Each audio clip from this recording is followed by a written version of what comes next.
ওকে, তো আগের দিন আমরা যতটুকু পড়ে শেষ করেছিলাম যেখানে দেখতে পাচ্ছি মৌরিয়া খাবার নিয়ে বা রুটি নিয়ে দিতে যাচ্ছে বার্টলেকে, এবং সেই সুযোগটাকে কাজে লাগিয়ে আমাদের ক্যাথলিন এবং নোরা ওই যে ইয়ং প্রিস্ট নোরাকে একটা বান্ডেল দিয়েছিল, জামা কাপড়ের বান্ডেল, সেটাকে নামাচ্ছে ওই আমাদের যে উপরে তুলে রেখেছিল লফটে, সেখান থেকে নামিয়ে খুলে দেখতে চাইছে যে এই পোশাকগুলো সত্যি মাইকেলের বটে কি না, অর্থাৎ তারা চেক করবে। তো এই জন্য বান্ডেলটা যখন খুলতে যাচ্ছে তখন দেখছে সেটাতে যে গিটটা পড়েছে that was a black not মানে যেটাকে প্রায় খোলা, মানে হাতে করে খোলা অসম্ভব ব্যাপার।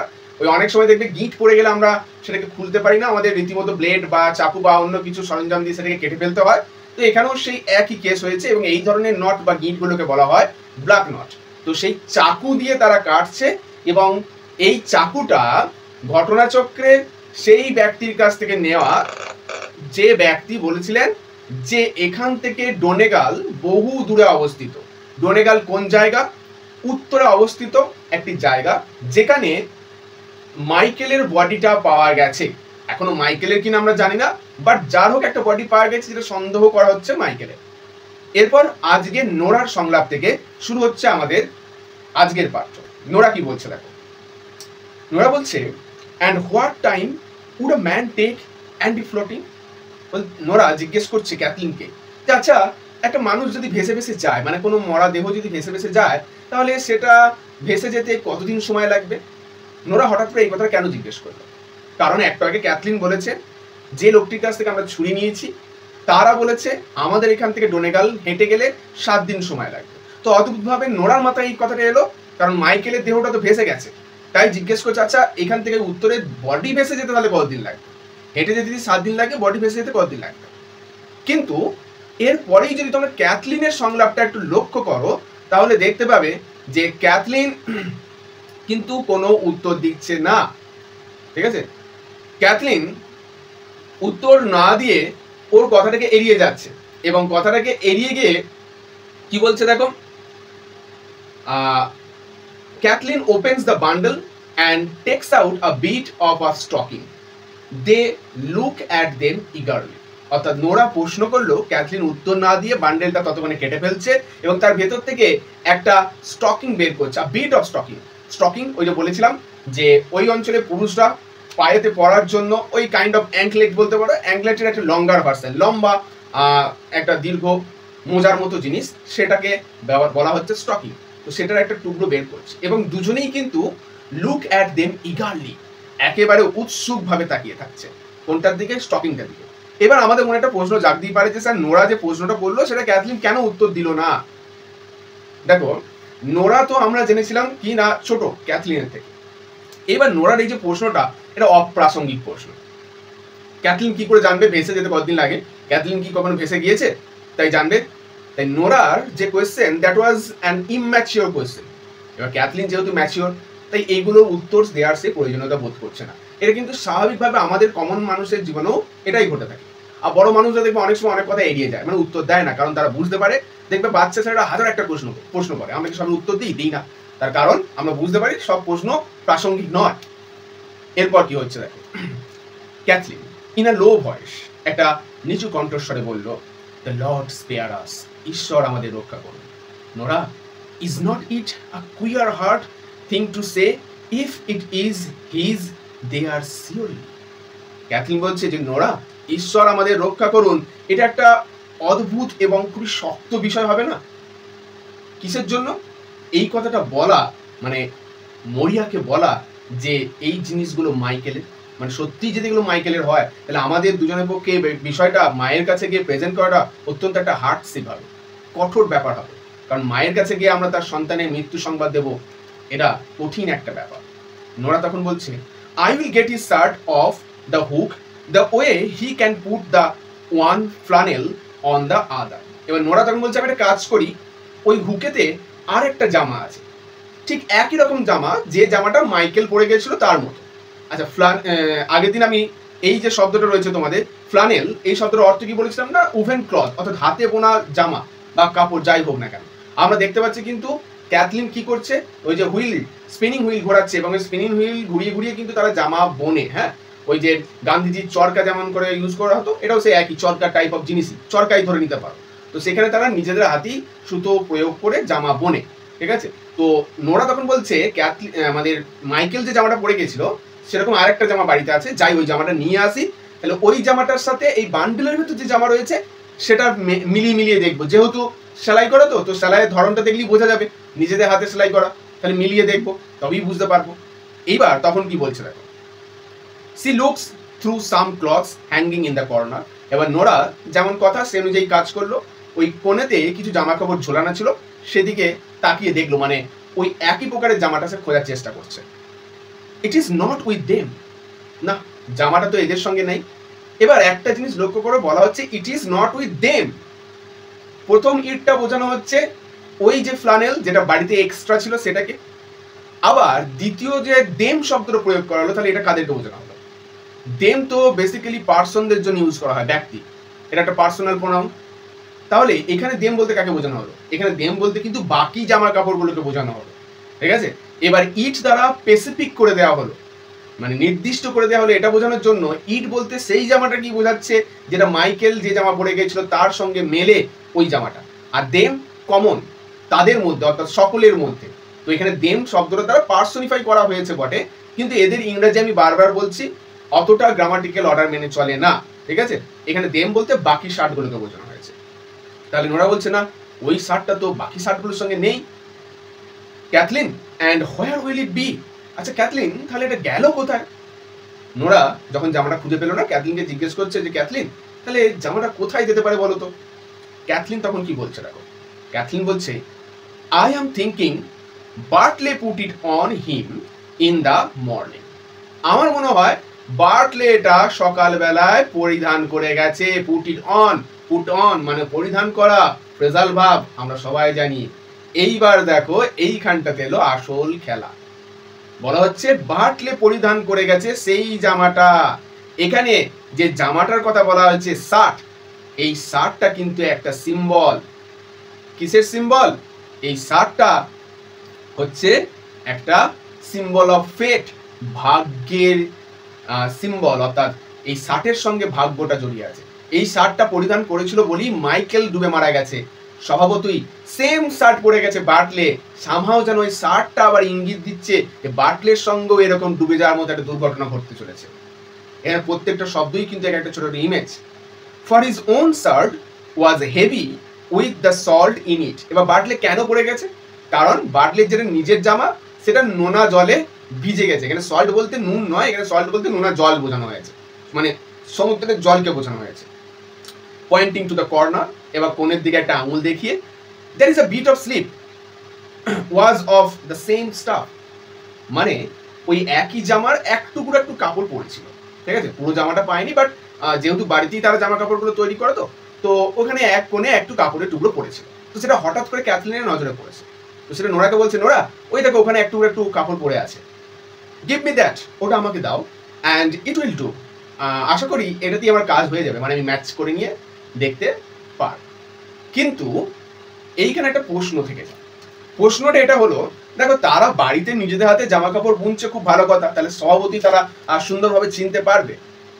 এবার কথা হলো ছিটটা, অর্থাৎ যে কাপড়টা দিয়ে তারা জামাটা তৈরি করছে সেই কাপড়টা ম্যানুফ্যাকচার তো তারা করছে না, সেটা তো তাদের বাজার থেকে কিনে আনতে হচ্ছে। বাড়িতে তারা সেলাই করছে, সেলাই করে সেটাকে তৈরি করছে, অর্থাৎ দর্জি যখন সেলাই করে জামা কাপড় তৈরি করে সে সেলাইটুকু করে, ছিটটা বা ওই কাপড়টা তো তৈরি করে না। তাহলে এখন সেম টাইপ অফ ছিট বা কাপড় যে বাজারে আরো লোকের কাছে অ্যাভেলেবেল থাকবে না, তার কোনো অর্থ আছে? তার মানে কেবল ওই ছিটটা দিয়ে আর এই বান্ডেলের মধ্যে পাওয়া জামা কাপড়ের ছিটটা, এই দুটো যদি মেলায়, তাহলে যদি মিলেও যায় তাহলে ওটা যে মাইকেলেরই হবে তার কি গ্যারান্টি আছে? ওটা অন্য কারোর হতে পারে। সেম কাপড় তো অন্যজন ইউজ করতে পারে। আমি যে জামা কাপড়টা পরছি সেম ডিজাইনের আরেকজন তো পরতেই পারে, কারণ আমিও তো বাজার থেকে কিনেছি, বাজারে তো অ্যাভেলেবেল। সেই কথাটাই তোকে একটু পর ক্যাথলিন বলবে, সরি নোরা বলবে। Nora brings it to her and they compare the flannel. এবার নোরা কি করলো না, ক্যাথলিনই বলছে, নোরা ওই জামা কাপড়ের টুকরোটা আনলো, জামার টুকরোটা এনে তারা ওই মাইকেলের জামার সঙ্গে মেলানোর চেষ্টা করলো। তখন ক্যাথলিন কি বলছে দেখি, ক্যাথলিন বলছে ইটস দ্য সেম স্টাফ, এটা তো সম্পূর্ণ একই ছিট বা একই কাপড়।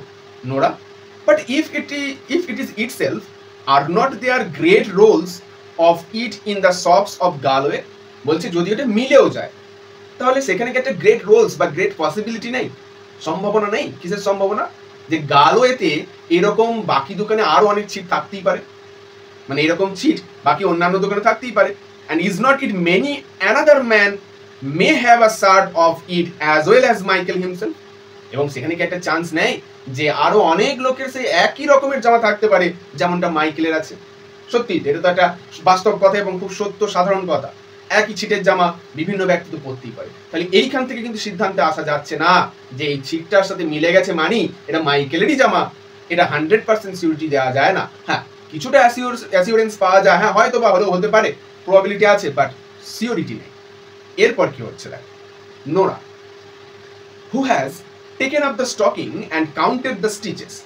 ইতিমধ্যে নোরা কি করছে, স্টকিংটা নিয়েছে, প্রথমে জামাটা মেলালো, এবার সেই স্টকিংটা নিয়েছে, নিয়ে ওই স্টকিংটাকে গুনছে, মানে স্টকিং কাইন্ড অফ মোজাই ধরে নাও তোমরা, হ্যাঁ আমি মোজা ধরেই বলছি, মানে মোজাটাও কিন্তু তারা বাড়িতে হাতে বুনে বুনে তৈরি করে, উলের মোজা হয় দেখবে অনেকে।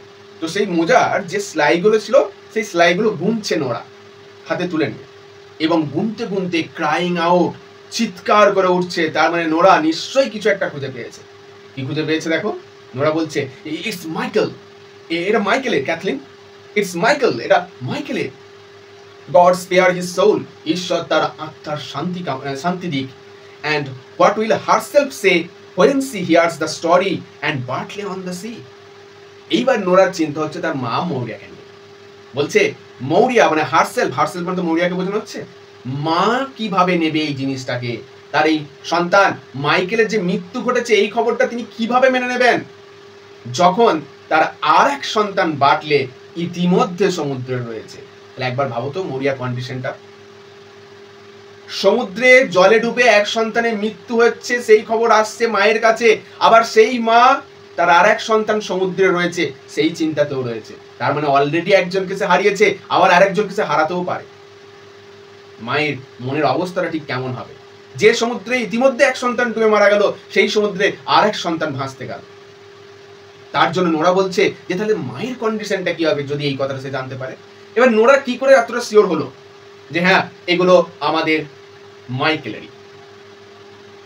নোরা সরি, এবার ক্যাথলিন কি বলছে দেখো, টেকিং দ্য স্টকিং, ওই যে মোজাটা সেটা নোরার কাছ থেকে নিল, দিয়ে বলছে ইটস আ প্লেন স্টকিং, এটা তো খুবই একটা সাধারণ স্টকিং, সাধারণ মোজাই। নোরা ইটস সরি, এবার নোরা বলছে দেখো, নোরার সংলাপটা এখানে হাইলাইট করতে ভুলে গেছি আমি। নোরা কি বলছে, নোরা তখন বলছে it's the second one of the third pair I knitted. আমি বারবার বলেছি এরা কিন্তু নিজেদের হাতেই মোজাগুলো বোনে। তো নোরা বলছে এটা হলো দ্বিতীয় জোড়াটা, আমি যে 3 জোড়া মোজা বুনে দিয়েছিলাম সেই 3 জোড়া মোজার দ্বিতীয় জোড়া মোজা হলো এইটা। এটাতে কি দেখে বুঝছে দেখো, যারা সেলাইয়ের কাজটা জানে তারা হয়তো বুঝবে যে সেলাইয়ের বিভিন্ন রকম ধরন থাকে, সেই ধরন থেকে বোঝা যায়। তো নোরা কি বলছে, নোরা বলছে দেখো I put up 3 stitches and dropped 4 of them। আচ্ছা, এটা একটা ম্যাথমেটিক্যাল ক্যালকুলেশন, এই ক্যালকুলেশনটা বুঝতে হবে কারণ এখান থেকেও আমাদের এমসিকিউ দিয়ে দিতে পারে। নোরা বলছে আমি কতগুলো সেলাই করেছি, 3 scores। আচ্ছা, 1 score equals to 20 times, 20টা, 1 score মানে 20টা, ঠিক আছে? তাহলে এখানে 3 score মানে টোটাল 60টা সেলাই আছে।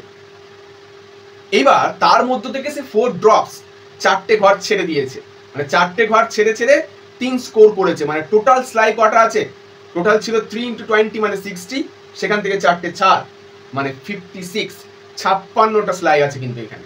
ওই জন্যই বললাম এটা ম্যাথামেটিক্যাল ইকুয়েশন এবং এখান থেকে এমসিকিউ টুক করে দিয়ে দিতে পারে যে কতগুলো সেলাই ছিল, 60, 64, 56 কি 20, এভাবে একটা দিয়ে দিল জাস্ট অপশন। তাহলে আমাদের উত্তর হবে কিন্তু 56, কারণ 3 স্কোর করে 4টে ছেড়ে দিয়েছিল, অর্থাৎ 7 থেকে 4 বাদ 56। এই ফিগারটা একটু আন্ডারলাইন করে রাখবে, বা বই না থাকলে তোমরা এটা একটু পাশে লিখে রাখবে। 3 × 20 equals to 60 minus 4 equals to 56 times, 56 বার সেলাই ছিল ওখানে।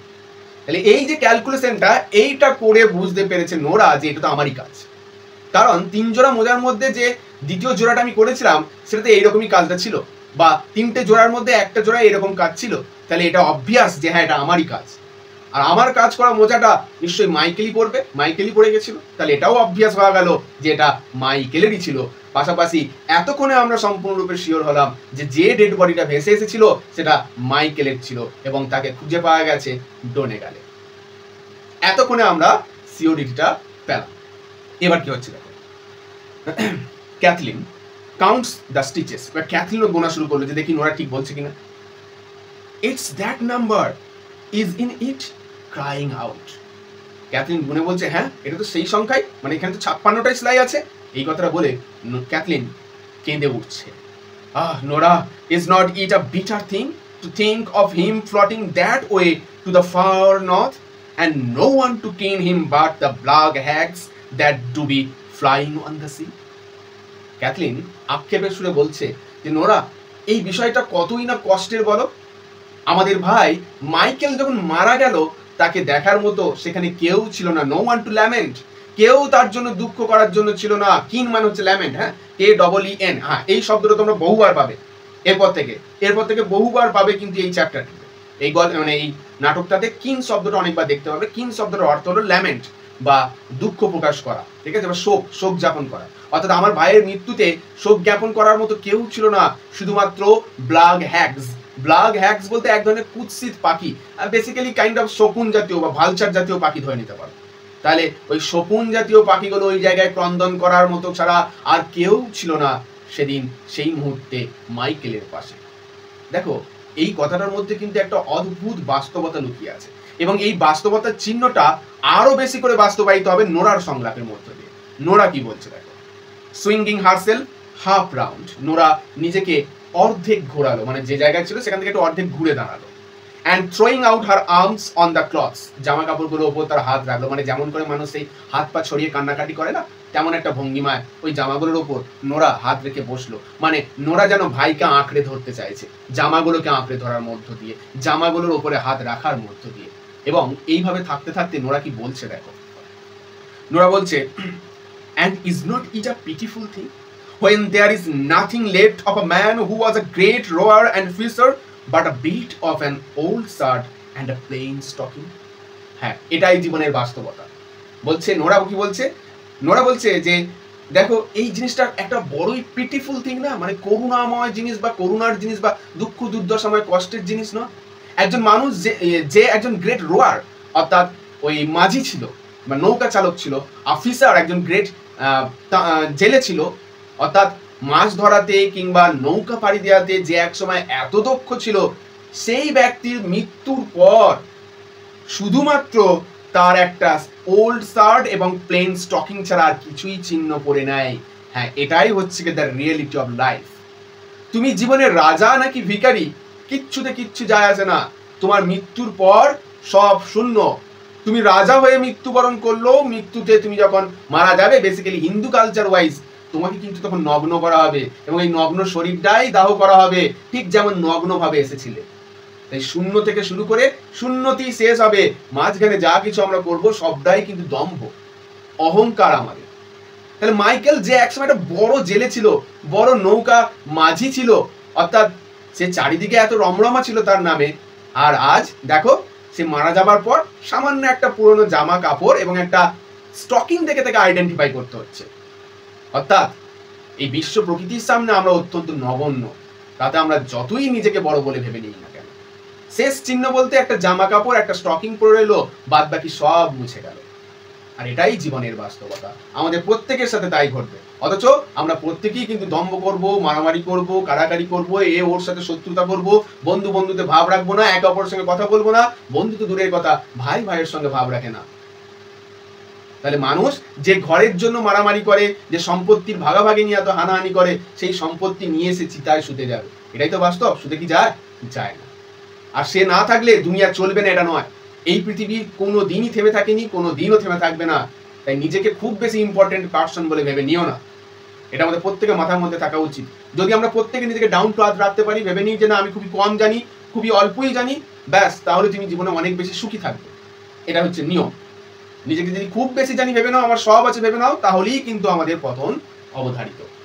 এরপর কি বলা হচ্ছে দেখো, ক্যাথলিন কি বলছে, আফটার অ্যান ইনস্ট্যান্ট, অর্থাৎ এক মুহূর্ত পরই, tell me is herself coming Nora, মানে তখন হঠাৎ করে খেয়াল পড়ে গেছে যে আচ্ছা মা চলে আসছে না তো। তখন ক্যাথলিন নোরাকে বলছে, নোরা মা আসছে নাকি আমাকে বলো তো একটু। I here a little sound on the path, আমার মনে হলো রাস্তায় একটু শব্দ শুনতে পেলাম, তার মানে পায়ের আওয়াজ পেয়েছে হয়তো ক্যাথলিন। তাই নোরাকে বলছে আবার গিয়ে দেখ তো মা আসছে কিনা। নোরা লুকিং আউট, নোরা এবার যথারীতি বাইরের দিকে তাকাচ্ছে, তাকিয়ে বলছে সি ইজ, হ্যাঁ হ্যাঁ মা আসছে। Cathleen, she is coming up to the door, মা দরজার কাছে চলে এসেছে। এবার ক্যাথলিন তখন কি করছে, ক্যাথলিন বলছে put this things away before she will come in, তাড়াতাড়ি কর এই জিনিসগুলো অন্য কোথাও সরিয়ে দে, মা চলে আসার আগে, মানে মাকে এখন জানানো যাবে না। Maybe it is easier she will be after giving her blessing to Bartley, হয়তোবা সে এখন স্বস্তি বোধ করছে বার্টলেকে তার প্রেয়ারটা দিতে পেরেছে বলে, মানে বার্টলেকে উইশ করতেই তো গেছিল মরিয়া, রুটিটা দিতে এবং তাকে বেস্ট উইশ জানাতে গেছিল। তাহলে ক্যাথলিন ভাবছে যে এই মুহূর্তে মা হয়তো মনে একটু খুশি আছে যে কেন বার্টলেকে সে তার উইশটা দিতে পেরেছে। হ্যাঁ, তাহলে আবার এসে যদি সঙ্গে সঙ্গে মাইকেলের মৃত্যু সংবাদটা শুনিয়ে দিই তাহলে মা আরো বিধ্বস্ত হয়ে পড়বে। তাই জন্য বলছে মা হয়তো এখন খুশি আছে কারণ সে বার্টলেকে তার বেস্ট উইশেস জানাতে পেরেছে, ব্লেসিং দিতে পেরেছে। And we won't let on we have heard anything the time he is on the sea. এবার ক্যাথলিন দেখো, ক্যাথলিন তো প্রাপ্তবয়স্কা, তাই তার মধ্যে যথেষ্ট সেন্স আছে কোন সময় কোন কথাটা বলতে হয়। ঠিক সেন্সটা থাকার কারণে সে নোরার অবাঞ্ছিত প্রশ্নগুলোকে যেমন এড়িয়ে গেছিল, তেমনই জানে কোন কথা কোন সময় এড়িয়ে যেতে হয়। দেখো সে বলছে আমি এই মুহূর্তে এখন তাকে কোনো কথা বলবো না, বা আমরা এই মুহূর্তে তাকে কোনো কথা বলবো না যে মুহূর্তে তার আরেক সন্তান বার্টলে যতক্ষণ পর্যন্ত সমুদ্রে আছে, অর্থাৎ বার্টলে ফিরে আসুক, তারপর আমরা মাইকেলের সংবাদটা মাকে জানাবো। এই অবস্থায় যদি মাইকেলের সংবাদটা মাকে জানাই, মা বার্টলেকে নিয়ে আরো চিন্তিত হয়ে পড়বে, আরো ভালো মন্দ কথা বলতে লাগবে এবং তার মেন্টাল প্রেসার আরো বাড়তে লাগবে। হ্যাঁ, এই বাস্তব কথাটা কিন্তু আমাদের প্রত্যেকের বোঝা উচিত, কারণ আমাদের পরিবারে অনেক লোক থাকে কি হয় বলতো, যারা বাইরে আছে, দূরে আছে, হঠাৎ করে কোনো ছোটখাটো বিপদ ঘটলো বা শরীর টরীর খারাপ করলো, ধরে নাও কাউকে হসপিটালে অ্যাডমিট করতে হলো, অনেকের অভ্যাস থাকে যারা বাইরে রয়েছে না তাদেরকে হুটহাট করে জানিয়ে দেয় সবকিছু। এটা করবে না, কারণ যারা দূরে থাকে তাদের কোনো উপায় থাকে না তোমাকে সুস্থ করার, উপরন্তু তারা অসুস্থ হতে পারে। তাই একজন মানুষ হিসাবে আমাদের এই কথাগুলোকে, সামান্য জিনিসগুলোকে মাথায় রাখা উচিত। বিষয়টা যখন একান্ত গুরুতর হয়ে যাচ্ছে তখন জানাও ঠিক আছে, বাট এমন সময় জানিও না যে সময় সে শুধু শুধু চিন্তা করতে পারে, কারণ দূরে থাকা মানুষটার পক্ষে কিচ্ছু করা সম্ভব নয় সেই মুহূর্তে দাঁড়িয়ে, শুধু শুধু সে চিন্তিত হতে পারে। এই ছোট্ট ছোট্ট বিষয়গুলো দায়িত্ববান ছেলে বা মেয়ের মতো আমাদের প্রত্যেকের মাথায় রাখা উচিত, যেটা ক্যাথলিন কিন্তু দায়িত্ববান মেয়ের মতো মাথায় রেখেছে। মায়ের বয়স হচ্ছে, এই অবস্থায় এই কথা যদি আবার বলি মা হয়তো ভেঙে পড়বে। এরপর কি বলা হচ্ছে দেখো, নোরা বলছে, নোরা কি করছে, helping Cathleen to close the bundle, এই বান্ডেলটা খোলা ছিল তো এবার তাড়াতাড়ি করে দুজন মিলে গোটাগুটি করছে সেটাকে। We will put them here in the corner, Nora বলছে এক কাজ করি আমরা এটাকে কোণে লুকিয়ে রেখে। They put them into a hole in the chimney corner, চিমনির কোণেই একটা ছোট খাল মতো অংশ ছিল, সেখানে তারা সেটাকে ঢুকিয়ে দিল। Cathleen goes back to the spinning wheel, Cathleen আবার ফিরে গেল ওই চরকার কাছে, স্পিনিং হুইলের কাছে, মানে যথারীতি মা যাওয়ার সময় ক্যাথলিন কিন্তু ওখানেই বসেছিল, তো যথারীতি মা যাতে এসে সন্দেহ না করে সেই কারণে আবার সেই স্পিনিং হুইলের কাছে ফিরে যাচ্ছে। এরপর কি হচ্ছে দেখো, নোরা তখন কি বলছে, will she see it was crying I was, দেখো বাক্যটা স্ট্রাকচার একেবারে উল্টো রকম। বলা হচ্ছে will she see it was crying I was, আচ্ছা এর অর্থ যদি করি কি দাঁড়াবে, বলছে will mother be able to জাজ from my face that I have been weeping, মানে মা কি আমার মুখ দেখে বুঝতে পেরে যাবে আমি কাঁদছিলাম? এটা নোরা ক্যাথলিনকে জিজ্ঞেস করছে, কিন্তু বাক্যটা স্ট্রাকচার লক্ষ্য করো দুবার ওয়াজ আছে, ঠিক আছে, এটা হচ্ছে ওদের নর্মাল কথার ধরন। প্রথম ওয়াজটাকে বাদ দাও তাহলে বাক্যটা অর্থতন করতে পারবে। Will she see it I was crying, ঠিক আছে, আমরা নর্মালি বাক্যটা এইভাবে বলে থাকি, মানে সে কি দেখতে পাবে বা তিনি কি দেখতে পাবেন বা বুঝতে পারবেন আমি কাঁদছিলাম, আই ওয়াজ ক্রাইং। এবার নোরা ক্যাথলিনকে জিজ্ঞেস করছে, দেখো স্বামী আবার কেঁদেছে, মুখ দেখলে কিন্তু অনেক সময় বোঝা যায়। ওই যে তোমাদের গার্ডেন পার্টিতে দেখেছিলেন না, লরা গিয়ে যখন ওই মিস্টার স্কটের ওয়াইফের মুখটা দেখেছিল সেটা পুরো সোয়েলিং, মানে ফুলে গেছিল না, তাহলে মুখ দেখলে, কান্নাকাটি করলে মুখ অনেক সময় ফুলে যায়, চোখ অনেক সময় ফুলে যায়, সেটা দেখে বোঝা যায়। তখন ক্যাথলিন তাকে কি উপদেশ দিচ্ছে, আবারও দেখো ম্যাচুরিটির নিদর্শন ক্যাথলিনের চরিত্রে দেখতে পাবে। ক্যাথলিন কি বলছে দেখো, keep your back to the door the way the light will not be on you, yes that's called maturity. দেখো মানুষ যখন পরিণত হয় না তখন সে কিন্তু অনেক কিছু লুকাতে শিখে যায়। কি লুকাতে শিখে যায়? শিখে যায় যে পরিস্থিতি অনুযায়ী কখনো কখনো সত্যকেও ঢাকতে হয়। যুধিষ্ঠির সত্যবাদী হলো পরিস্থিতি অনুযায়ী কিন্তু বলেছিল অশ্বত্থমা হতইতি গজ, তাহলে যুধিষ্ঠিরও বলেছিল অলওয়েজ সত্য কথা বলতে নেই। হ্যাঁ, এই কথাটা এইখানে আমি বলছি যে হ্যাঁ, সত্য কথা সর্বদা বলতে নেই। যদি তোমার একটা সত্য গোপন করে যাওয়াতে কারোর জীবন বদলে যেতে পারে বা কারোর মুখে একটু হাসি আসতে পারে, তাহলে সে সত্য গোপন করো। যদি তোমার একটা সত্য গোপনের কারণে একটা সম্পর্ক টিকে যেতে পারে, তাহলে সেই সম্পর্ক সাথে টিকিয়ে রাখার জন্য একটা সত্যকে গোপন করো। হ্যাঁ, এমনটা কিন্তু হওয়া উচিত। সত্য মানি যে তাকে বলতে হবে সবসময়, তা নয়। এবার ক্যাথলিন সেই কথাটাই বলছে, তোমার চোখের জল মা দেখতে পাবে না, তুমি একটা কাজ করো, দরজার দিকে পিছন করে বসো। দরজার দিকে পিছন করে বসো কেন? দরজা দিয়ে তো আলো আসবে, ওই আলোর ছটা যদি মুখের ওপর পড়ে, তাহলে মা বাইরে থেকে মুখটা এসেই তোমার দেখতে পাবে, এবং মুখের ওপর আলো পড়লে মুখটা তো পরিষ্কার দেখা যাবে। তুমি কাঁদছিলে হয়তো বোঝা যেতে পারে, তার থেকে একটা কাজ করো, ঘুরে বসো, যাতে মা ঢুকেই তোমাকে না দেখতে পায়। তাহলে এটা দেখো, এটা কিন্তু একটা ম্যাচুরিটির সাথে সাথে কমন সেন্সেরও একটা রয়েছে ক্যাথলিনে। তাহলে ক্যাথলিন যে পরিণত, সংসার তাকে যে কতটা ম্যাচিওর করে দিয়েছে, সেটা কিন্তু ক্যাথলিনের এই কথাগুলোর মধ্য দিয়ে আমরা বুঝতে পারছি। এরপর কি বলছে দেখো, Nora sits down at the chimney corner. Nora এসে চিমনি কর্নারে বসে পড়লো, মানে কোণে এসে বসে পড়লো, with her back to the door, দরজার দিকে পিছন করে। Maurya comes in very slowly. Maurya খুব ধীরে ধীরে প্রবেশ করছে। Without looking at the girls, মেয়েদের দিকে সে তাকায়নি। And goes over to her stool, এবং তার স্টুলে গিয়ে বসলো, যেটাতে আগে বসেছিল। অ্যাট দ্য আদার সাইড, অপর দিকে অফ দ্য ফায়ার, আগুনের উল্টো দিকে গিয়ে বসলো।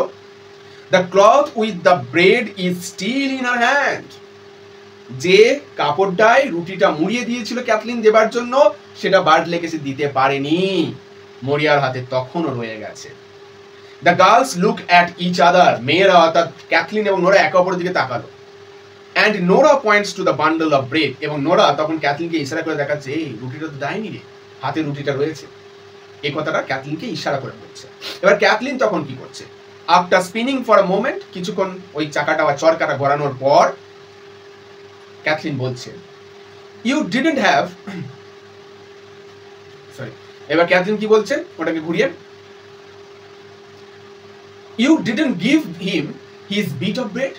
মানে মরিয়াকে জিজ্ঞেস করছে, আচ্ছা মা, তুমি বাটলেকে খাবারটা দাওনি?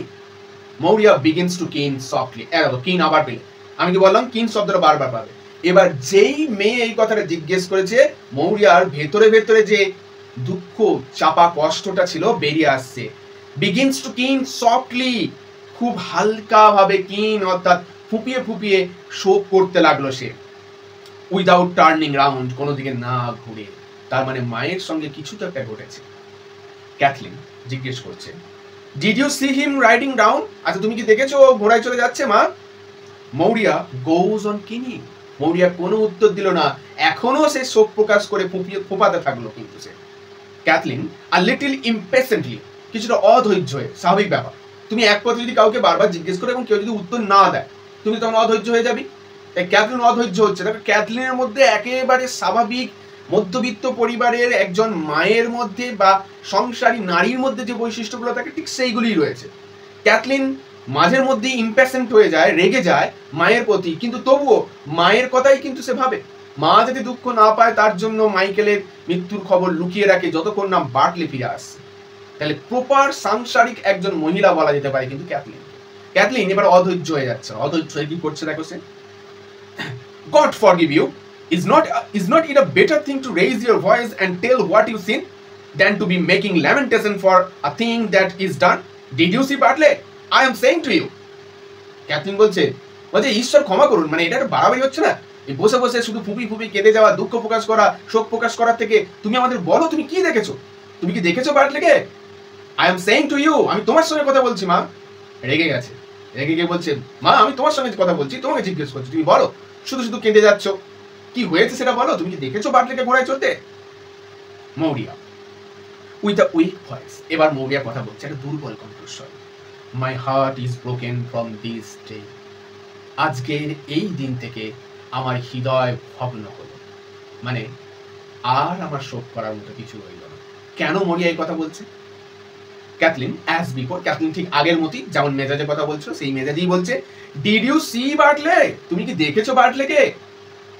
মৌরিয়া আবার বলছে, I C the fearfullest thing, আমি দেখেছি দুনিয়ার মধ্যে সব থেকে ভয়ঙ্কর জিনিস। এবার ফার্স্ট, মানে অ্যাকচুয়ালি থার্ড সেমিস্টারে এইটা যেহেতু এমসিকিউ, তোমাদের এই লাইনটা অত ইম্পর্টেন্ট না, বাট ফোর্থ সেমিস্টারে এটা ইম্পর্টেন্ট লাইন, ঠিক আছে? এটা থেকে মানে শর্ট কোশ্চেন এর থেকে দেবে, হোয়াট ওয়াজ দ্য ফেয়ারফুলেস্ট থিং বা হোয়াট ইজ দ্য ফেয়ারফুলেস্ট থিং, তার উত্তরটা তোমরা একটু পরে পাবে। তাহলে মৌরিয়া বলে উঠলো, আমি ভয়ঙ্করতম জিনিসটা দেখে ফেলেছি। কি এই ভয়ঙ্করতম জিনিস? এরপর কি হচ্ছে দেখি। Kathleen leaves her wheel and looks out. Kathleen এই কথাটা শোনার পর তার চাকা থেকে হাত সরে গেল, অ্যান্ড লুকস আউট, এবং মায়ের দিকে তাকিয়ে রইল। এরপর কি হচ্ছে দেখি। ক্যাথলিন বলছে, God forgive you, he is riding the mare now over the green head and the grey pony behind him. বলছে, ঈশ্বর তোমাকে ক্ষমা করুন, কি আজে বাজে বকছো মা তুমি। আমাদের বার্কলে সে কি করেছে, সে তো রাইডিং দ্য মেয়ার, ঘোড়ায় চড়েছে এবং গ্রিন হেডের দিকে এগিয়ে যাচ্ছে, এবং গ্রে পনি তার পেছন পেছন যাচ্ছে। ওই যে বার্কলে দুটো ঘোড়া বিক্রি করবো বলেছিল না, একটা হচ্ছে রেড মেয়ার আর একটা হচ্ছে গ্রে পনি, এবং আগের দিনই তোমাদের আমি বলেছিলাম red mare is the symbol of vitality, প্রাণবন্ততা, and grey pony is the symbol of death. এবার এই সিম্বলটা আসছে কোত্থেকে? আমি যে বারবার বলছি symbol of death, symbol of vitality, এগুলো কোত্থেকে আসছে? এই যে সিম্বলটা, এটা অ্যাকচুয়ালি বিবলিক্যাল রেফারেন্স, মানে যাকে আমরা অ্যালিউশন বলে থাকি। অ্যালিউশন আমরা সেকেন্ড কামিং পড়তে গিয়ে বহু বিবলিক্যাল রেফারেন্স পেয়েছি বা অ্যালিউশন পেয়েছি। এটাও কিন্তু সেই সেকেন্ড কামিং যেখান থেকে রেফারেন্সগুলো নিয়েছে সেখান থেকেই নেওয়া, অর্থাৎ নিউ টেস্টামেন্ট থেকে, বাইবেলের নিউ টেস্টামেন্ট থেকে এই রেফারেন্সটা নেওয়া হয়েছে।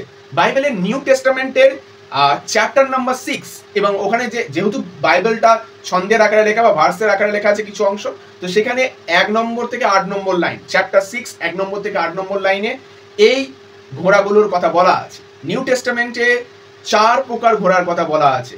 ঘোড়া নয়, অ্যাকচুয়ালি 4 হর্সমেনের কথা বলা আছে, যারা ঘোড়া চালায় তাদের কথা বলা আছে। 4টে হর্সমেন কারা? এক হচ্ছে গিয়ে হোয়াইট হর্স, সাদা ঘোড়া, তার যে চালক সে ইঙ্গিত দেয় কনকোয়েস্ট, মানে কোনো কিছুকে জয় করার বা অধিকার করা। হ্যাঁ, অবশ্যই এটা ছলনার দ্বারা জয় করা। এবার 2 নম্বর ঘোড়া যেটা হচ্ছে গিয়ে রেড হর্স। রেড হর্স কিসের ইঙ্গিত দেয় বলতো? যুদ্ধ, ওয়ার, এবং ওয়ার বা যুদ্ধ প্রাণবন্ততা এবং প্রাণহীনতা দুটোকে ইঙ্গিত দেয়। তবে এই ক্ষেত্রে প্রাণবন্ততা কি বোঝাবে? কারণ যুদ্ধ করতে গেলে একটা আলাদা স্পিরিটের দরকার হয়, এখানে সেই স্পিরিটটাকে বোঝাতে চাইছে। 3 নম্বর ঘোড়া ছিল black horse. Black horse is the symbol of famine, দুর্ভিক্ষ। এবং লাস্ট ছিল পেল হর্স, যেটা যিনি চালাচ্ছেন বা যেটা ইঙ্গিত দেয় ডেথ, এবং এই পেল হর্সই হলো আমাদের গ্রে পনি। তাহলে according to the biblical reference, grey pony symbolize death, মৃত্যু। আমি আগের দিনও বলেছিলাম বার্কলে যাচ্ছে রেড মেয়ারে, তাকে ফলো করছে কে? গ্রে পনি, অর্থাৎ লাইফকে চেজ করছে ডেথ। এবং এটাই তো জীবনের সত্য ঘটনা। দেখো না, আমরা জীবনে যে বেঁচে আছি সেখানে কি ঘটছে? আমাদের জীবনকে তাড়া করে বেড়াচ্ছে। কে তাড়া করে বেড়াচ্ছে? কন্টিনিউ তাড়া করে যাচ্ছে মৃত্যু। আর যে মানুষ যত বেশি করে বাঁচতে চায় সে তত বেশি করে মৃত্যুকে ভয় পায়। এটাই হচ্ছে আমাদের জীবনের সব থেকে বড় সত্য। আর যে মানুষ মৃত্যুকে ভয় পায় না সে বাঁচতেও কোনোদিন দ্বিধাবোধ করে না। এরপর মৌরিয়া কি করছে দেখি। starts so that her soul falls back from her head and shows her white tossed hair. এবার মৌরিয়া কি করলো? একটু স্টার্টস, এখানে স্টার্টস মানে হচ্ছে স্টার্টল, কেঁপে উঠলো, হ্যাঁ, একটু গাটা ঝাঁকালো, যাতে করে তার ওই যে মাথায় যাওয়ার সময় ঘোমটা দিয়ে গেছিল না শালটা, সেটা পেছন দিকে পড়ে যায় এবং তার সাদা চুলগুলো বেরিয়ে আসে।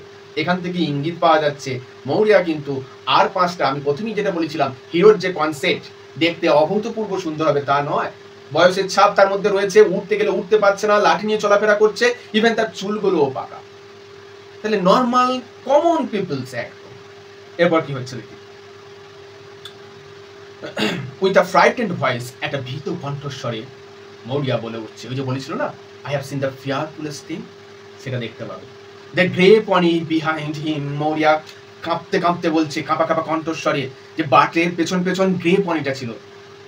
Kathleen coming to the fire, আগুনের কাছে এসে, what is it ails you at all, এটা তোমাকে কি এমন ভাবাচ্ছে?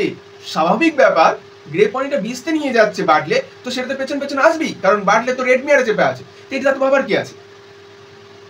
মৌরিয়া বলছে, স্পিকিং ভেরি স্লোলি, খুব ধীরে ধীরে বলছে, I have seen the fearfulest thing any person has seen since the day bride Dara seen dead man with the child in his arms. এটা একটা রেফারেন্স, ঠিক আছে? বেশ, এবার এই জায়গাটা একটা কথা বলি। মৌরিয়া তার এই দৃশ্যটাকে ব্রাইট ডারার দৃশ্যের সঙ্গে তুলনা করছে। মৌরিয়া বলছে, আমি ঠিক ততটাই ভয়ঙ্কর দৃশ্য দেখেছি যতটা ব্রাইট ডারা দেখেছিল। যদি ইদানিংকালে ব্রাইট দ্বারা শেষ ভয়ঙ্কর দৃশ্য দেখে থাকে, তারপরে আজ আমি দেখেছি। ব্রাইট দ্বারা কি দেখেছিল? আচ্ছা, ব্রাইট দ্বারার গল্পটা একটা আইরিশ মাইথোলজিক্যাল স্টোরি।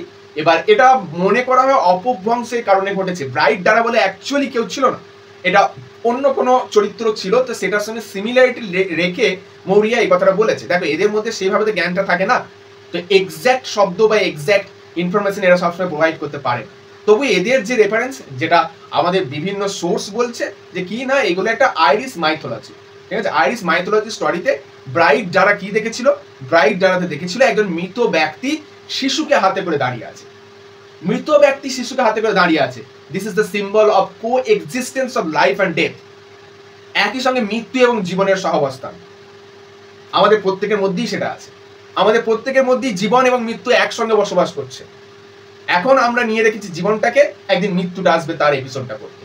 অর্থাৎ জীবন এখন তার রোল পালন করছে, একদিন মৃত্যু যখন আসবে সেটা সমাপ্তি করবে। অর্থাৎ যেমন একটা পুরো নাটক শেষ হলে শেষে পর্দা পড়ে, আমাদের জীবন নাটক যেদিন শেষ হবে সেদিন মৃত্যু পর্দা পড়বে। আমাদের জীবনে মৃত্যুর রোল হচ্ছে কার্টেন, পর্দা হিসাবে সে ভূমিকা পালন করে। তেমনি ব্রাইট দ্বারা দেখেছিল মৃত ব্যক্তিকে জীবন্ত শিশুকে হাতে নিয়ে থাকতে, এটা ছিল ফেয়ারফুলেস্ট থিং। আর আমি দেখেছি ঠিক আজ উল্টোটা। কি দেখো কি বলা হচ্ছে, ক্যাথলিন অ্যান্ড নোরা, ক্যাথলিন এবং নোরা এই কথাটা শুনে মানে মুখ দিয়ে তাদের ভয়ের আওয়াজ বেরিয়ে এলো, কারণ তারাও ব্রাইট দ্বারা স্টোরিটা জানে এবং এদের কাছে ব্রাইট দ্বারা স্টোরিটা একটা ফ্রাইটেনিং স্টোরি এবং খুবই খারাপ স্টোরি। এরপর they crouch down in front of the old women at the fire. তারা কি করলো? হাঁটু মুড়ে বসে পড়লো বয়স্ক মহিলা অর্থাৎ মৌরিয়ার সামনে আগুনের পাশে। Nora, tell us what it is you saw. এবার নোরা বলছে, মা তুমি আমাদের সত্যি করে বলো তো, তুমি কি দেখেছিলে? মৌরিয়া এইবার বলবে কি দেখেছিল। এটা হচ্ছে ওই আগের কোশ্চেনটা, উত্তরটা এইখানে পাবে। I went down to the spring well. আমি নিচে গিয়েছিলাম ওই স্প্রিং ওয়েল যেখানে বাটলেকে ওর খাবারটা দেওয়ার কথা ছিল। অ্যান্ড আই স্টুড দেয়ার, এবং আমি সেখানে দাঁড়িয়েছিলাম। Saying a prayer to my self, আমি নিজেই নিজের কাছে প্রার্থনা করছিলাম, মানে বাটলের জন্য প্রার্থনা করছিলাম। দেন বাটলে কেম অ্যালং, তখন বাটলে এলো সেখানে। And he riding on the red mare, এবং সে লাল ঘোড়ায় চেপে আসছিল। With the grey pony behind him, এবং তার পেছনে ছিল grey pony. She puts up her hands as if to hide something from her eyes. যেই না কথাটা বলেছে যে বার্ডলে লাল ঘোড়াটার উপর চেপেছিল এবং গ্রে পনি তাকে ফলো করছিল, এই কথাটা বলতে বলতেই মরিয়া তার চোখ ঢাকছে, মানে যে দৃশ্যটা দেখেছে সে দ্বিতীয়বার আর দেখতে চাইছে না। এইবার কি বলছে দেখো, The son of God spare us, Nora. ঈশ্বর আমাদের, আচ্ছা সন অফ গড, ঈশ্বরের সন্তান আমাদের রক্ষা করুন নোরা। আচ্ছা এই ফ্রেজটা মনে রাখবে, দ্য সন অফ গড। নিশ্চয়ই তোমাদের মনে আছে আমি তোমাদের নোবেল লেকচার পড়িয়েছিলাম এবং সেখানে বলা হয়েছিল দ্য সন অফ গড বলতে জেসাস ক্রাইস্টকে বোঝায়। জেসাস ক্রাইস্টকে ঈশ্বরের সন্তান বলা হয়, ঈশ্বর নয়, এটা যেন খেয়াল থাকে। তাহলে এখানে জেসাস ক্রাইস্টের কথা বলা হবে। এবং গল্পের শুরুতেই ইন্ট্রোডাকশন করা থেকে আমি বলে দিয়েছিলাম কিন্তু যে এই গল্পে যে রিলিজিয়ানটা মুখ্য ভূমিকা পালন করবে দ্যাট ইজ ক্রিশ্চিয়ানিটি বা ক্রিশ্চিয়ান রিলিজিয়ান। এরপর কি হচ্ছে দেখো, ক্যাথলিন বলছে, হোয়াট ইজ ইট ইউ স, কি দেখেছো তুমি মা? মরিয়া কিন্তু একবারে কোনো কথা বলে না। মরিয়া তখন বলছে, আই স মাইকেল হিমসেলফ। ভাবো, ভয়ঙ্কর একটা কথা। মরিয়া বলছে, আমি দেখলাম মাইকেলকে। কি করে সে দেখলো? যে মাইকেল মারা গেছে। মরিয়া বলছে, আমি সেই মাইকেলকে দেখলাম। কোথায় দেখেছে? কোথায় দেখেছে দেখো, ক্যাথলিন স্পিকিং সফটলি। এবার ক্যাথলিন খুব ধীরে ধীরে বলছে, ইউ ডিড নট মাদার, না না মা তুমি দেখতে পারো না, এটা অসম্ভব ব্যাপার। It was not Michael you seen, না না এটা মাইকেল ছিল না, তুমি দেখোনি, তুমি যেটা দেখেছো সেটা মাইকেল নয়। For his body is after being found in the north. এবার ক্যাথলিন বলেই ফেললো, আর সামালতে পারলো না। ক্যাথলিন বলেছিল না যে মানে মাকে জানাবো না মাইকেল মারা গেছে, বলেই ফেললো যে না মা তুমি ভুল বলছো, তুমি মাইকেলকে দেখতে পারো না, কারণ মাইকেলের বডি তো নর্থে খুঁজে পাওয়া গেছে, ও তো মৃত, তাহলে তুমি কি করে মাইকেলকে দেখবে? And he is got a clean burial, এবং সে একটা পরিষ্কার সমাধি পেয়েছে by the grace of God, ঈশ্বরের আশীর্বাদ। মরিয়া তখন a little definitely, আরো নিশ্চিত ভাবে বলে উঠলো, I am after seeing him this day, হ্যাঁ আমি তাকে আজ দেখেছি বাটলের পেছন পেছন যেতে। And he riding and galloping, এবং সে চড়ছিল এবং চড়াচ্ছিল মানে চালাচ্ছিল। বাটলে came first on the red mare, বাটলে প্রথম আসছিল লাল ঘোড়াটার উপর চেপে। And I tried to say God speed you, এবং আমি তাকে বলার চেষ্টা করেছিলাম ঈশ্বর তোমাকে গতি দিক, তার মানে তুমি তোমার কাজে সফল হও, এটা বলার চেষ্টা করেছিলাম। But something choke the words in my through, এবং কিছু যেন একটা আমার গলায় সেই শব্দটা আটকে দিল। কি মনে পড়ে যাচ্ছে এরকম একটা সিনের কথা? মনে পড়ছে ম্যাকবেথ? ম্যাকবেথও বলার চেষ্টা করেছিল না ডানকানকে খুন করার পর আমিন? ম্যাকবেথ বলতে পারেনি, কারণ ম্যাকবেথের পাপের ঘোড়া তখন পূর্ণ হয়েছিল। ম্যাকবেথ সেই পাপ বোধ থেকে আমিন শব্দ বলতে গিয়েও তার গলায় যেন শব্দটা আটকে যাচ্ছিল। হ্যাঁ, এখানে মৌরিয়া হয়তো পাপ করেনি, কিন্তু মৌরিয়াকে কোনো এক বাহ্যিক শক্তি বাধা দিচ্ছিল, কোনো এক অশুভ শক্তি যেন বাধা দিচ্ছিল যে না, তুমি বলতে পারো না ঈশ্বর তোমাকে গতি দিক বা তোমার যাত্রা শুভ হোক, কারণ তোমার সন্তানের যাত্রা আর শুভ হবে না, তোমার সন্তানের যাত্রা অশুভ হতে চলেছে। অশুভ শক্তি তাকে গ্রাস করেছে। তাই এক অশুভ শক্তি যেন মায়ের কণ্ঠস্বরেও সন্তানের শুভ কামনাটাকে থামিয়ে দিল।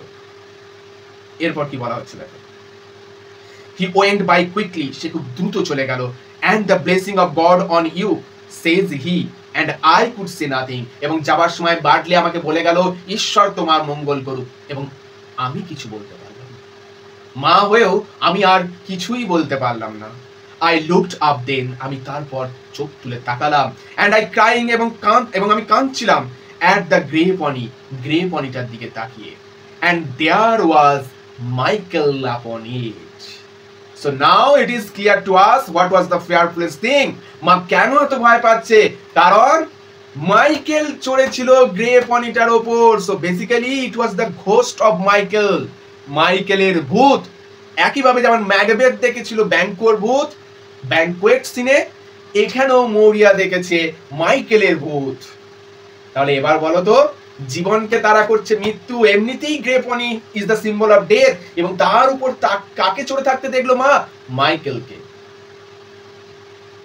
মানে মাইকেলের ভূতকে। তাহলে এর থেকে ভয়ঙ্কর দৃশ্য আর কিছু হতে পারে? এর থেকে ভয়ঙ্কর দৃশ্য তো আর কিছু হতে পারে না। এরপর কি বলা হচ্ছে দেখো, with fine clothes on him, এবং সে একদম সুন্দর জামা কাপড় পরে রয়েছে, and new shoes on his feet, এবং তার পায়ে নতুন জুতো রয়েছে। yes, this is the Christian belief. Christian belief কি বলা হয়, যে যখন কাউকে কবর দেওয়া হয় না, তাকে খুব সুন্দর জামা কাপড় পরানো হয়, সুন্দর ড্রেস ইত্যাদি ইত্যাদি পরানো হয়। এবার যাদের সামর্থ্য থাকে তারা এটা করে। এবার মা দেখছে, মা মাইকেলকে সুন্দর ড্রেস এবং সুন্দর জুতো পরতে দেখে তখনই বুঝে গেছে Michael is not alive, Michael আর বেঁচে নেই। কারণ জীবদ্দশায় এইরকম পোশাক, এরকম জুতো পরার ক্ষমতা তার ছিল না। তাহলে নিশ্চয়ই ঈশ্বর থেকে টেনে নিয়েছেন, ঈশ্বরের সন্তান হয়ে গেছে এখন সে, তাই সে এত সুন্দর পোশাক পরিচ্ছদ পেয়েছে। মা তখনই বুঝে গেছে এটা মাইকেল নয়, এটা মাইকেলের ঘোস্ট, এবং মাইকেলের ঘোস্ট তারা করছে কাকে? বার্টলেকে। তাহলে বার্টলেরও মৃত্যু নিশ্চিত। এরপর কি হচ্ছে? আচ্ছা, আর আমরা এখনো কিছুটা কন্টিনিউ করবো, চলো। ক্যাথলিন বিগিনস টু কিন, এবার দেখো এতক্ষণ মা কাঁদছিল, মায়ের কাছে এই কথাটা শোনার পর ক্যাথলিন আর নিজেকে সামনে রাখতে পারলো না। ক্যাথলিন বিগিনস টু কিন, ক্যাথলিনও এবার কি করলো না, ল্যামেন্টেশন বা কান্নাকাটি শুরু করলো। It is destroyed, we are from this day, আমরা আজকের দিন থেকে সম্পূর্ণরূপে ধ্বংস হয়ে গেলাম। ইট ইজ ডিস্ট্রয়েড সিওরলি, নিশ্চিতভাবে আমরা ধ্বংস হয়ে গেলাম। মানে মানুষ একেবারে যখন দেয়ালে পিঠ থেকে যায় তখন এই কথাগুলো বলে, আর আমাদের কিছু করার নেই। Nora, did not the young priest say the Almighty God wouldn't leave her destitute with no son living? এইবার দেখো, আমি বলেছিলাম না ইয়ং প্রিস্ট বলেছিল, আমি বলেছিলাম ওই কথাটা হলো আইরনি অফ ফেট, ভাগ্যের পরিহাস। ইয়ং প্রিস্ট নোরাকে বলেছিল না যে তোমার মা তো ঈশ্বরের কাছে প্রার্থনা করেন, ঈশ্বর এতটাও নিষ্ঠুর হবেন না যে একজন মাকে সন্তানহীন বা পুত্র সন্তানহীন করে দেবেন। কিন্তু ভাগ্যের পরিহাস দেখো, ইয়াং প্রিস্ট যিনি মনে করা হয় ঈশ্বরের অনেক কাছের লোক, আমরা যেমন ব্রাহ্মণকে অনেক ঈশ্বরের কাছের লোক মনে করি, খ্রিস্টানরা প্রিস্টকে ঈশ্বরের অনেক বেশি কাছের লোক বলে মনে করে, কিন্তু আইরনিক্যালি সেই ঈশ্বরের কাছের লোকটাই আজকে ভুল বাণী দিয়ে বসলো। আলটিমেটলি মরিয়ার কোল তো ফাঁকা হতেই চলেছে। তাই নোরা বলছে ইয়ং প্রিস্ট বলেছিল না ঈশ্বর এতটাও নিষ্ঠুর হতে পারে না, ঈশ্বর আমার মায়ের কোল এইভাবে তো ফাঁকা করে দিতে পারেন না। এরপর কি হচ্ছে দেখি, মরিয়া কি বলছে। মরিয়া, এবার মরিয়ার সংলাপগুলো ভাবে সবকটাই মাস্টারপিস। কি বলা হচ্ছে দেখো, in a low voice but clear, নিচু কণ্ঠস্বর কিন্তু পরিষ্কার ভাবে বলছে Maurya. It's a little the like of him knows of the sea. এবার মৌরিয়া বলছে যে তার মতো ব্যক্তিরা, হিম এখানে হিম বলতে ইয়ং প্রিস্টকে বোঝানো হয়েছে, তার মতো ব্যক্তিরা সমুদ্র সম্পর্কে খুব কমই জানে। Yes, this is the another truth of life. দেখো, জেলের ছেলে জানবে সমুদ্র কেমন, কৃষকের ছেলে জানবে মাঠের মাটি কেমন, যে যে পেশার সঙ্গে যুক্ত সে সেই সম্বন্ধে জানবে। ইয়ং প্রিস্ট জানতে পারে ঈশ্বর কেমন যদি সে প্রকৃত প্রিস্ট হয়ে থাকে। তাই মৌরিয়া জীবনের বাস্তবতাকে স্বীকার করছে। ইয়ং প্রিস্ট বললেই যে ঈশ্বর তার কোল ফাঁকা করে দেবেন না, এটা কোনোদিনই না, কারণ ইয়ং প্রিস্ট সমুদ্রকে চেনে না। সমুদ্র যে কত ভয়ঙ্কর সে সম্বন্ধে ইয়ং প্রিস্টের কোনো ধারণা নেই। সেই কথাটাই নোরাকে বলছে Maurya. Bartley will be lost now, আজকের পর থেকে বার্টলেকে আর খুঁজে পাওয়া যাবে না। And let you call in Eamon and make me a good coffin out of the white boats. দেখো মায়ের মন কত শক্ত, দেখো আমি বলেছিলাম না যে নর্মাল আর 5টা মায়ের মতো মৌরিয়ার ক্যারেক্টার পাবে না। এই কারণের জন্যই তো তার চরিত্রটা বাকিদের থেকে আলাদা, এই কারণের জন্যই তো সে এই গল্পের হিরো। হিরো মানে যার মধ্যে সকল কিছুকে সহনশীলতার ধর্ম থাকবে। হিরো মানেই সকল কিছুকে পদদলিত করে দেবে এমনটা নয়। হিরো মানেই ম্যাকবেথ, হিরো মানেই ওথেলো, হিরো মানে আরো কোনো গ্রাঞ্জারাস কোনো সিনেমার নায়ক, তা নয়। হিরো মানে যার মধ্যে বাস্তবকে মেনে নেওয়ার একটা পোটেনশিয়ালিটি থাকবে, বাস্তবকে মানিয়ে নেওয়ার একটা ক্ষমতা থাকবে। মৌরিয়ার মধ্যে সেটা আছে, বাস্তবকে সে মানিয়ে নিচ্ছে। তাই নিশ্চিত হয়ে যাচ্ছে যখন তার সন্তানের মৃত্যু নিশ্চিত, তখন কতটা শক্তভাবে বলছে একটা কাজ করো, ইমন সিমনকে ডাকো, ওদেরকে দিয়ে কফিনটা এখন থেকে তৈরি করাও। বাটলে আর ফিরবে না, ফিরলেও জীবদ্দশায় না। এরপর কি বলা হচ্ছে, for I wouldn't live after them, I have had a husband and a husband's father and 6 sons in this house. এইবার আমাদের কাছে পরিষ্কার হচ্ছে, দেখো মৌরিয়া কতজনকে হারিয়েছে গো। আমরা জীবনে 1-2 জন মানুষকে হারালে কতটা ভেঙে পড়ি। মৌরিয়া তার জীবনে 8 জন ব্যক্তিকে হারিয়েছে। তার স্বামী, স্বামীর বাবা অর্থাৎ শ্বশুর মশাই এবং 6 জন সন্তান, পুত্র সন্তানকে। একজন মা সম্পূর্ণরূপে 6টা সন্তান হারিয়েছে সমুদ্রে। এই সমুদ্রই তাদেরকে জীবন দেয় না, আবার এই সমুদ্রই দেখো আজকে খালি করে দিল একটা মায়ের কোল। তাহলে এই গোটা গল্পের ভিলেন কে? সমুদ্র, দ্য সি। একইভাবে জিমি ভ্যালেন্টাইন পড়তে গিয়ে আমি যেমন বলেছিলাম, জিমি ভ্যালেন্টাইন গল্পের মধ্যে ভিলেনকে তুমি খুঁজে পাবে না। জিমি ভ্যালেন্টাইনে তোমার মনে হতে পারে স্যার বেন প্রাইস কি ভিলেন? না, আমি কি বলেছিলাম, জিমি ভ্যালেন্টাইনের ভিলেন হলো জিমির ফেট, ভাগ্য। একইভাবে এই নাটকটাতে মৌরিয়ার জন্য ভিলেন কে? দ্য সি, সমুদ্র, যেটাকে অন স্টেজ একবারও নেই, মানে ব্যাক স্টেজে থেকে সম্পূর্ণরূপে ভিলেনের চরিত্রটা পালন করে গেল। মায়ের কোল ফাঁকা করে কেড়ে নিল 6টা সন্তানকে। এরপর মৌরিয়া কি বলছে দেখো, 6 ফাইন মেন, 6 জন খুব সুন্দর মানুষ। Though it was a hard birth I had with every one of them and they coming to the world. এটাই হলো মায়ের আর্তনাদ, নারীর টান বোধহয় একই বলে। মা কি বলছে দেখো, হ্যাঁ তাদেরকে জন্ম দিতে আমি অনেক যন্ত্রণা ভোগ করেছি এবং সেই যন্ত্রণাগুলো ভোগ করে তাদের এই দুনিয়ায় নিয়ে এসেছি। তার মানে এটা দেখো মায়ের একটা আক্ষেপ না, ঈশ্বরের প্রতি মায়ের একটা আক্ষেপ। বলে হে ঈশ্বর, তুমি এত যন্ত্রণা দিয়ে তাদেরকে আমার কোলে পাঠিয়েছিলে, এর কি নিতান্তই দরকার ছিল যদি আমার কাছ থেকে তুমি কেড়েই নেবে? সত্যি তো তাই, যে ঈশ্বর মায়ের কোল ভরিয়ে দিয়েছিল সেই ঈশ্বরই মায়ের কোল ফাঁকা করে দিল মায়ের জীবদ্দশায়। তাহলে কি দরকার ছিল এমন ঈশ্বরের সন্তানগুলোকে দেওয়ার? এই সন্তান দিয়ে তো ঈশ্বর মৌরিয়া কি যন্ত্রণা দিয়েছেন।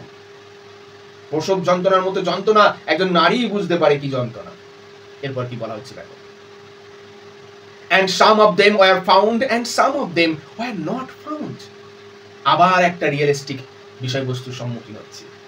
দেখো এই অ্যারন আইল্যান্ডের কাছে আমি বলেছিলাম না, লাইফ ইজ লাক্সারি, জীবনটাই তাদের কাছে আভিজাত্য। যেখানে বেঁচে থাকাটা নিয়ে সংশয়, সেখানে জীবন তো বিলাসিতা হবেই। বলা হচ্ছে এদের মধ্যে কাউকে কাউকে খুঁজে পাওয়া গেছে, কাউকে তো সেটাও পাওয়া যায়নি। দেখো না, আমরা নিদর্শন পেলাম মাইকেল কি, এদের কাছে মৃত্যু কত অনিশ্চিত, এবং মৃত্যুর পর আমার দেহটা আমার বাড়ির লোক দেখতে পাবে কিনা সেটারও ঠিক নেই। মাঝ সমুদ্রে যদি আমার মৃত্যু ঘটে, কে আমাকে খুঁজে পাবে, কোন দিকে ভেসে যাব কে জানে। মাইকেল তো সেটাই হলো, কেউ তাকে তো খুঁজে পেল না, আর পরিচয় জানতে পারলো তাকে তার শেষ দেখা দেখতেও পেল না। মৌরিয়া বলছে এই 6 জনের মধ্যে কয়েকজনকে হয়তো বা দেখা গেছে, কয়েকজনকে তো দেখাই যায় না। এরপর কি বলছে দেখো, but they are gone now the lot of them, কিন্তু তারা এখন চলে গেছে, তাদের অনেকেই চলে গেছে। There were Stephen and Shawn were lost in the great wind, এবার সন্তানের নামগুলো তোমরা পাবে এখানে। সেখানে ছিল স্টিফেন এবং সোয়ান, যারা হারিয়ে গিয়েছিল ঝোড়ো হাওয়াতে। অ্যান্ড ফাউন্ড আফটার দ্য বে অফ গ্রেগরি, এবং তাদের খুঁজে পাওয়া গিয়েছিল গ্রেগরির উপকূলে, গ্রেগরি সমুদ্রের উপকূলে। Of the golden mouth, golden mouth বলে এক এলাকায়। And carried up the two of them on the plank and in by the door, এবং তাদেরকে বহন করে আনা হয়েছিল একটা প্লাঙ্ক, দুজন কি একটা প্লাঙ্ক বা একটা কাঠের দণ্ড বা কাঠের টুকরোর উপর বহন বেঁধে আনা হয়েছিল। তাহলে দেখো তো, মৃত্যুর পর আমরা কেবল বস্তু ছাড়া আর কিচ্ছু থাকি না। যে জীবনটাকে নিয়ে আমরা তো অহংকার করছি, সেই জীবনটা কোনো মূল্যই থাকবে না। যদি এই যে আজ আমি কথা বলছি, কাল যদি আমি কথা না বলি, তাহলে আমি কিন্তু একটা বস্তু। আজ আমি কথা বলছি, তাই আজ তোমাদের কাছে আমি স্যার আমি কথা বলছি, আমার সাথে বন্ধুত্ব, আমার সাথে গল্প, এত কিছু। কাল যদি আমি আর কথা না বলি, আমি একটা বস্তুই হব। তখন কিন্তু বলবে না কেউ আমাকে আমার নাম করে যে অমুক লোকটা অমুক ছিল, বা অমুককে ওখান থেকে তুলে আনো। আমার শরীরটা দেখে কেউ বলবে না, শুধু বলবে লাশটাকে ওখান থেকে তুলে আনো। অর্থাৎ তখন সকলের কাছে আমি লাশ, বস্তু, আমার কিন্তু তখন কোনো নাম থাকবে না। তাই মৃত্যুর পর দুটো বডিকে বা দুটো লাশকে একটা কাঠে বেঁধে আনা হয়েছে। এরপর কি বলা হচ্ছে দেখো, she pauses for a moment, she pauses for a moment, এক মুহূর্তের জন্য মৌরিয়া একটু থামলো। The girls start as if they heard something through the door that is half open behind them. এবার মেয়েরা স্টার্টস, মানে আমি বারবার বলছি, এদের স্টার্টস মানে স্টার্টলড, মানে কেঁপে উঠলো কিছু একটা কথা শুনে বা কিছু একটা শুনে, যেন এমন মনে হলো তারা দরজার বাইরে বা দরজার পিছনে কিছু একটা শুনতে পাচ্ছে, যে দরজাটা খোলা রয়েছে। নোরা ইন আ হুইসপার, বিড়বিড় করে বলে উঠলো, did you hear that Kathleen? আচ্ছা ক্যাথলিন, তুমি শুনতে পাচ্ছ? Did you hear a noise in the north east? আচ্ছা তুমি শুনতে পাচ্ছ উত্তর পূর্বে একটা আওয়াজ শোনা যাচ্ছে? ক্যাথলিন ইন আ হুইসপার, ক্যাথলিনও বিড়বিড় করে বলে উঠলো, there is something after crying out by the seashore, কিছু ক্রাইং আউট, কিছু যেন একটা কান্নার রোল ভেসে আসছে সমুদ্রের তীর থেকে। মৌরিয়া কথা বলছিল, তো মাঝখানে থেমেছিল, এবং যখন মৌরিয়া থেমেছিল তখন ক্যাথলিন নোরা কথা বললো। আজকে আমরা এই মৌরিয়ার সংলাপের দ্বারা আজকে ক্লাসটা এখানে শেষ করবো। মৌরিয়ার সংলাপটা কি বলছে দেখো।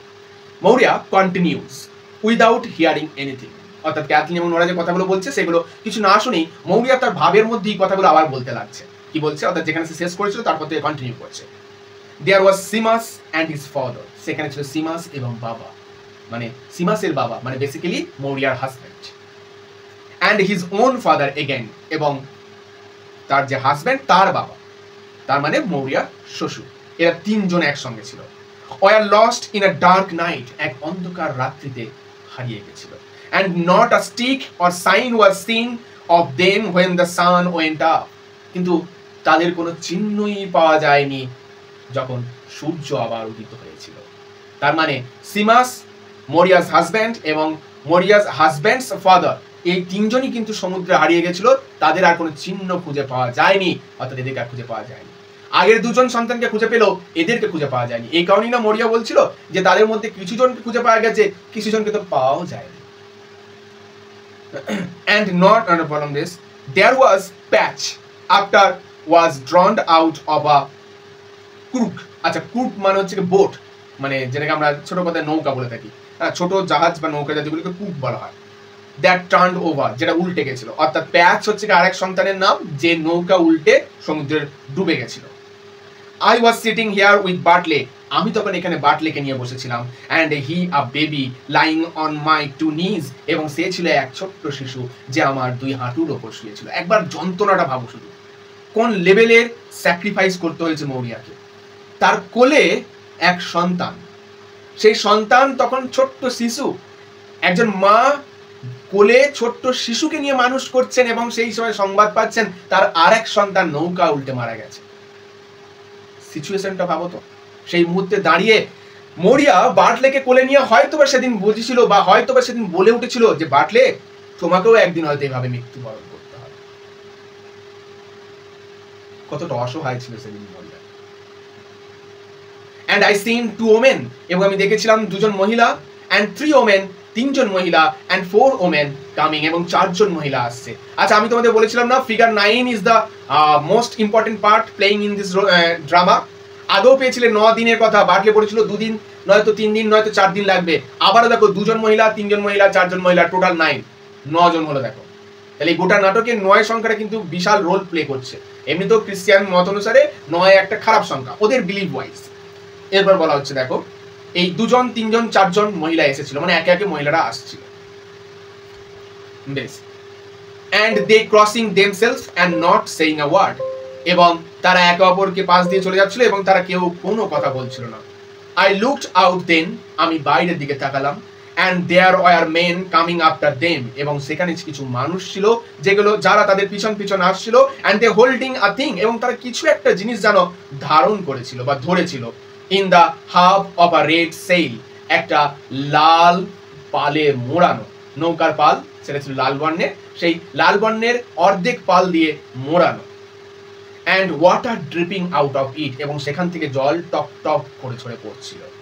It was a dry day, এই দিনটা শুকনো দিন ছিল Nora, and leaving a track to the door, এবং ওই জলের দাগটা যেন আস্তে আস্তে একটা পথরেখা তৈরি করছিল আমার দরজা পর্যন্ত। অর্থাৎ মৌরিয়া বলছে যদিও দিনটা সেদিন শুষ্ক ছিল, তবুও জল যেন আমার দরজা পর্যন্ত দাগ কেটেছিল। এখানে জল বলতে কিন্তু অ্যাকচুয়ালি সিম্বলাইজিং দ্য সি, সমুদ্র, মানে সমুদ্র সেদিন আমার দরজা পর্যন্ত এসেছিল গ্রাস করতে, আমার সন্তানদের গ্রাস করতে এসেছিল সে। এরপর কি বলা হচ্ছে দেখো, সি পজেস এগেইন, তারপর সে আবার থেমে গেল, with her hand stretched out towards the door, তার হাতগুলো দরজার দিকে এইভাবে বাড়িয়ে, মানে ওই যে প্যাচকে নিয়ে আসছিল তো তখন ঠিক এইভাবেই সে হাতটা বাড়িয়েছিল, তো এখনো সে সেইভাবেই হাত বাড়াচ্ছে।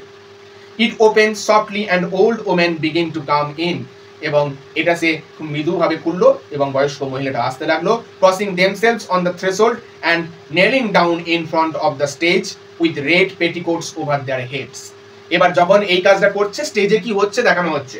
আমাদের মৌরিয়া যখন স্টেজের সামনে গিয়ে হাত বাড়াচ্ছে, মানে দরজার দিকে হাত করে, তখন আরো কিছু মহিলা আসছে স্টেজে এসে, তারা সামনে বসে কান্নাকাটির রোল তুলছে, এবং তারা প্রত্যেকেই কিন্তু red petticoat on their heads, তাদের মাথায় লাল কাপড় দেওয়া আছে। এটা কিন্তু খেয়াল রাখবে কি ধরনের বা কোন কালারের পেটিকোট ছিল, রেড পেটিকোট। অর্থাৎ এইখানে দৃশ্যটা থামছে, যে দৃশ্যে মায়ের যন্ত্রণা দেখানো হচ্ছে, পাশাপাশি বাদ বাকি পরিবেশের যন্ত্রণাটাকেও প্রেজেন্ট করা হচ্ছে ওই ওমেনগুলোর দ্বারা যারা রেড পেটিকোট পরিধান করেছিল। তাহলে আজকে এত দূর পর্যন্ত আমরা কন্টিনিউ করলাম, পরের দিন বাদ বাকি অংশটা কন্টিনিউ করবো, আর আমাদের হয়তো 1 থেকে 2 ক্লাস লাগবে, তাহলেই পুরোটা শেষ হয়ে যাবে।